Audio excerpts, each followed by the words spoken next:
Hello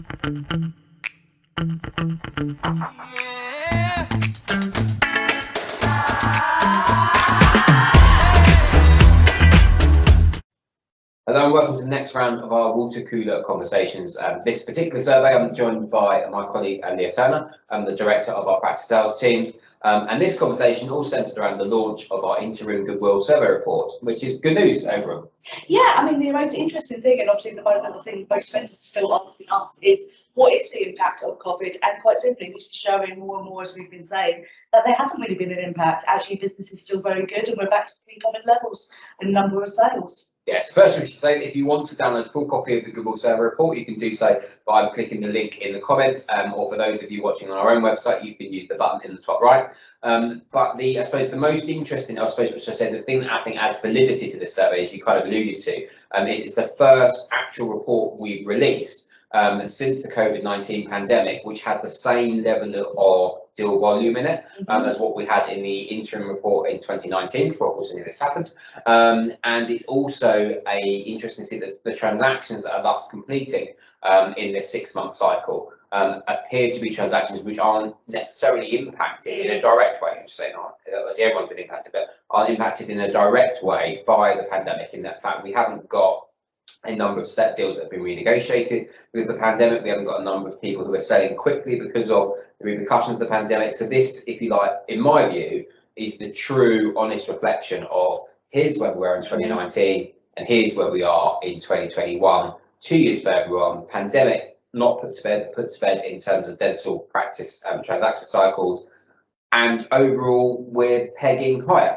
Yeah, absolutely. And you're right. It's not saying that these may not have been affected in part by the pandemic, but it's more things like the admin side of it, things like CQCs, getting that through, getting the bank lending through. But the actual prices and what they're being agreed at multiples wise has been unaffected entirely by that.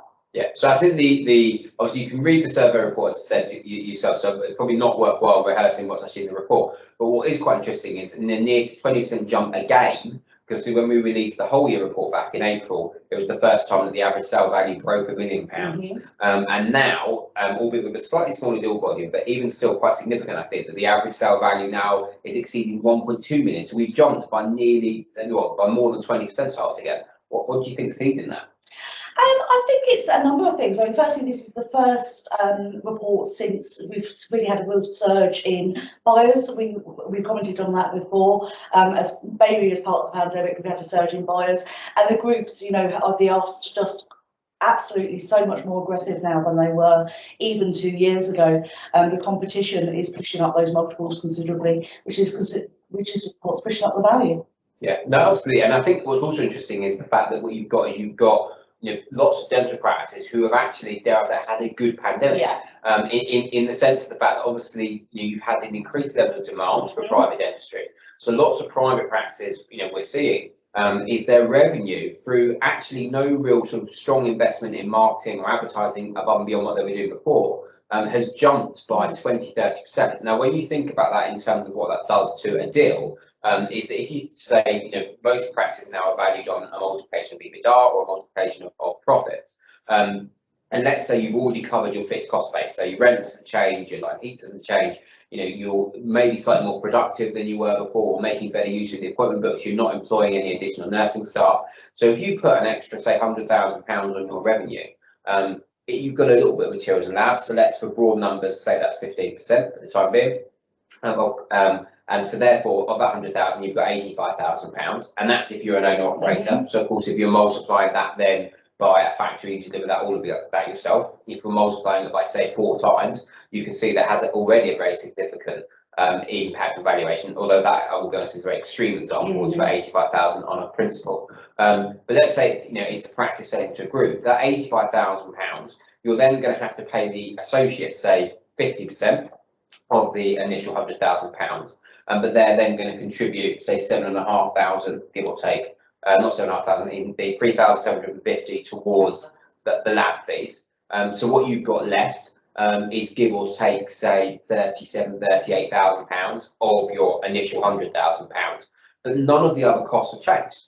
So if you're now selling that £37,000 increment in EBITDA, and you're multiplying that by a factor of say 8, which is what the survey seems to indicate is a fairly strong and reliable multiple, that 37 grand, call it 40 grand to make the maths easy, is all of a sudden adding 320 grand additional onto valuation.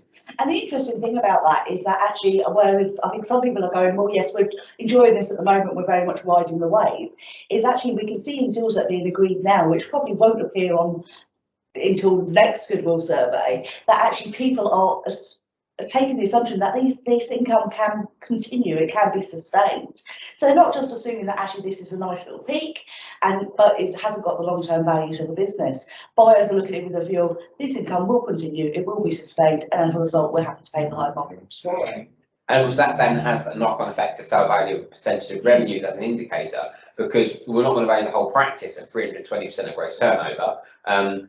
But actually what it does is that top bit is worth 320% of gross turnover, which then brings up, if you like, drags up the average sale value and drags up the percentage of turnover increase than what it was before. In fact, I think in the most recent survey, just looking at my numbers, we've jumped 15.6 percentiles, and I think a lot of it is those just jumps in revenue.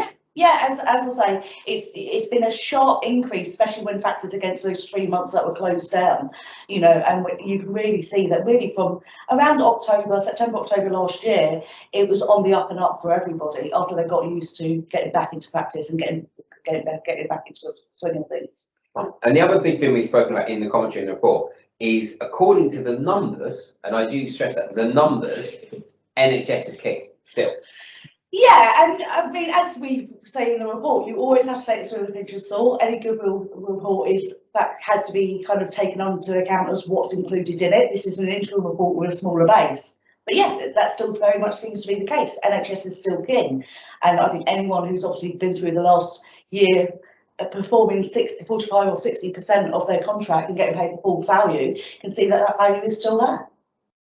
Yeah, and I think though it's be interesting to see whether that position is maintained going forward, because certainly anecdotally, obviously I spend most of my life now working with people who buy multiple of dental practices, and all of them, in fact, I did an event down in the Cotswolds only a couple of weeks ago, saying about how they're looking to diversify their portfolio away from NHS. So be that they're now looking to reduce their NHS commitment in their existing practice, or whether they're looking to focus their M&A activity on buying more mixed and private practice. Are all saying we want mixed, we want private, the NHS margins are only going to go one way. So I wonder why the survey is kind of saying a different thing. I think there's still, you have to take into consideration the difference in buyers.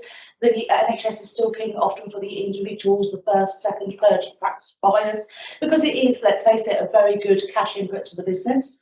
But actually for those who are growing their footprint wider, that's when actually they start looking at other income streams in order to diversify.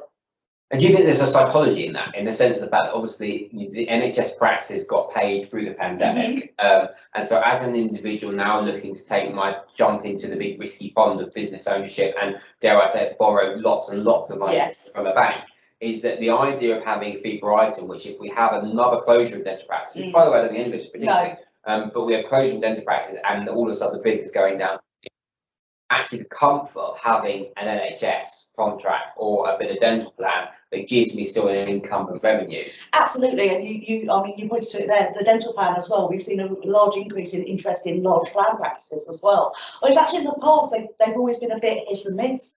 Sometimes they're very much viewed as just a type of fee per item, where actually they've really proved their worth as well. So it's that security of having that income, especially for your first time buyer who's been an associate and maybe seen that being isn't as secure as it could have been over the past few years. Great, fine, okay. Brilliant. Well, thank you for watching. As I said, full survey available on our website. Use the link in the comments or the link on the top right, and read the report. Let us know what you think. Do you agree with this? Do you think the report, can hold NHS contracts and NHS practice value going into the full report, which will be released in April, or are actually private and mixed practice going to take over? Will values continue going up? Will they stay survive? We'll see what happens in April. Thank you. See you then. Yeah.